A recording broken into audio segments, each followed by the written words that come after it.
de fait. Du 50-50. Les intentions de vote mesurées par plusieurs instituts de sondage montrent une égalité quasi parfaite entre Emmanuel Macron et Marine Le Pen au second tour, mais avec de fortes disparités selon les types de fonctions publiques.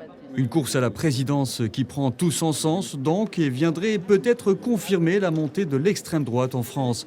Autant le dire, et contrairement à 2017, la candidate du Rassemblement national a toutes ses chances de devenir la première présidente de l'histoire de la France. Le facteur X serait la percée lors du premier tour d'un autre candidat d'extrême droite, Éric Zemmour, et dont Le Pen pourrait glaner un nombre considérable d'électeurs. Dans le cas contraire, les Français choisiraient la continuité en votant pour le président candidat de La République En Marche, même si ce dernier a promis de se renouveler en profondeur, assurant vouloir placer l'écologie au cœur de son second et dernier mandat.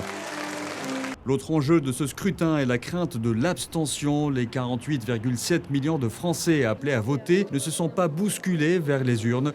Le taux de participation à midi s'élevait à 26,41%, soit près de 2 points de moins qu'en 2017, lors de la première édition du duel entre Macron et Le Pen. Le résultat officiel du ministère de l'Intérieur arrivera, lui, au fil de la nuit, avec des chiffres partiels, et sera officialisé dans la journée de lundi. Le 27 avril, 3 jours après le scrutin, le Conseil constitutionnel rendra sa décision, validant les résultats et proclamant le nouveau locataire à l'Élysée.